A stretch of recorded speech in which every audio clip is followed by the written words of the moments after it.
Hey, I'm Brian Elliott. Welcome to another edition of Behind the Brand. Today I'm here live at CES with musician Wyclef John.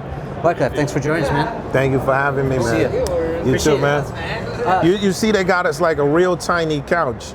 So don't worry about it if my legs start going like this, you know. And I'm comfortable with that. Because there used to be like 10 of us in one small bed, me and my brothers. Yeah. Bring it in, man. Feel the love. So, how'd you get this job, man? How'd you get this job? Tell me your story.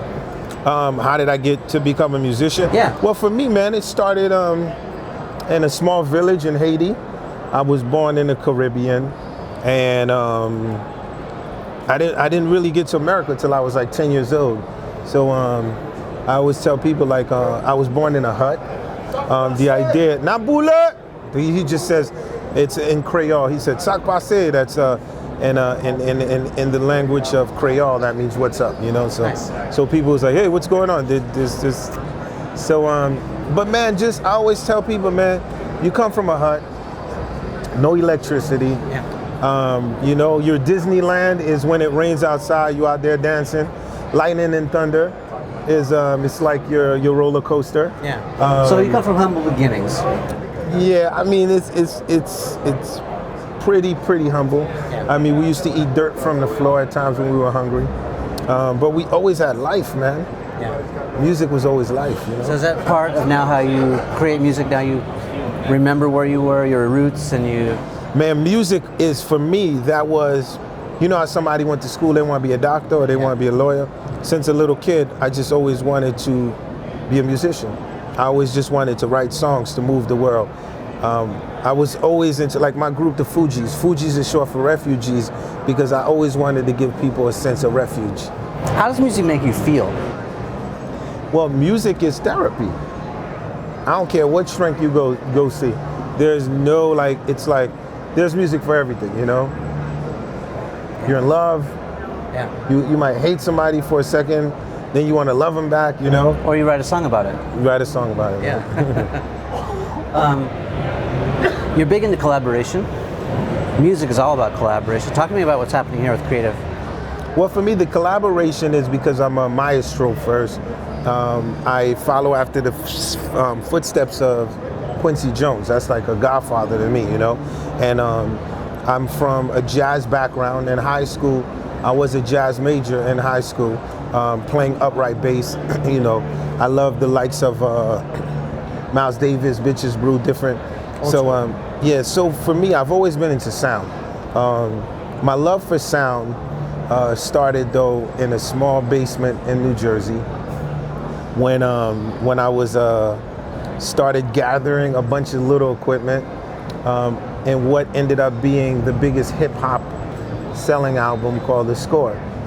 So I've always been into gear, and the way that I've been into gear is when I was younger I couldn't afford it, so I would go to Sam Ash and read all the manuals, and that was the vibe. Yeah. So today being at CES is a natural thing for me, because if I wasn't doing anything I'd probably be a audio engineer by trade. Naturally, that's how I came up. Yeah. And I always felt like the future of what sound is what I've heard in Pink Floyd, The Wall. That idea of that spacious sound, and I feel that as a mixer, when I mix, the way I get you to feel it is for you to hear every detail of the sound.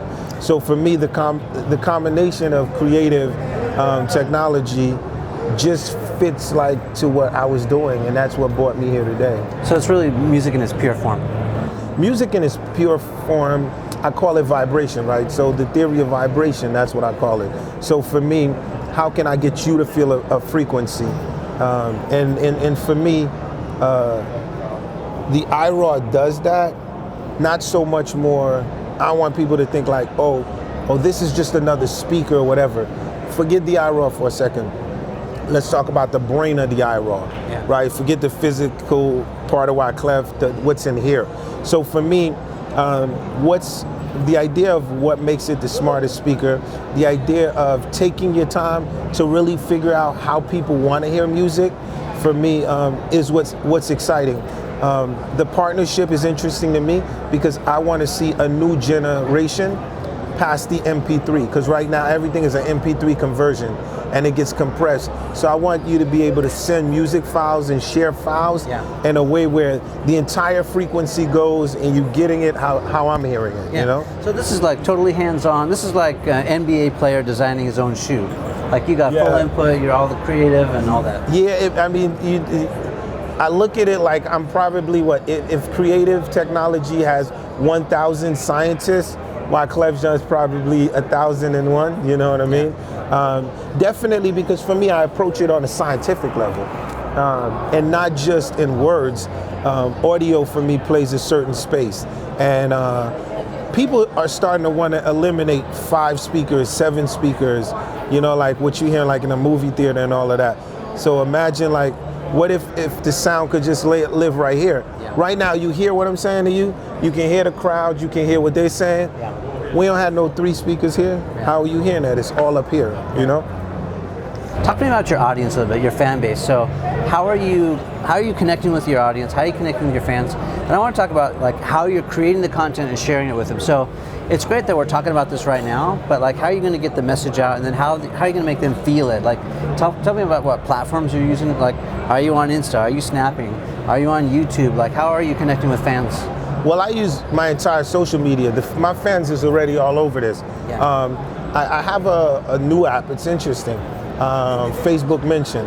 You heard of that one? Oh, yeah. So we could go live right now, right? That's right. So for me, the only way to connect with your fan, because my fans range from 16 to 60. My analytics, you know what I mean? And 80% all women, right? So, which is good. That means the women tell the men, go listen to Wyclef Jean. Yeah, it's got to be the hat. Yeah, it's the hat. I think it's definitely the hat. But for me, when you can connect all of your socials, because they're different brains, right? So my Facebook audience is different than my Instagram. Yeah, different culture, right? Different culture than my Twitter. Like when I go on Twitter, I got to talk about football. Okay. You know, like they want to know, Brazil's my team. Okay. I'm a hardcore, player. You're talking about football. Yes. And then the people that are watching me right now, they're like football. Yeah. So you got a premier team? I mean, when we talking about American football, I love the Giants.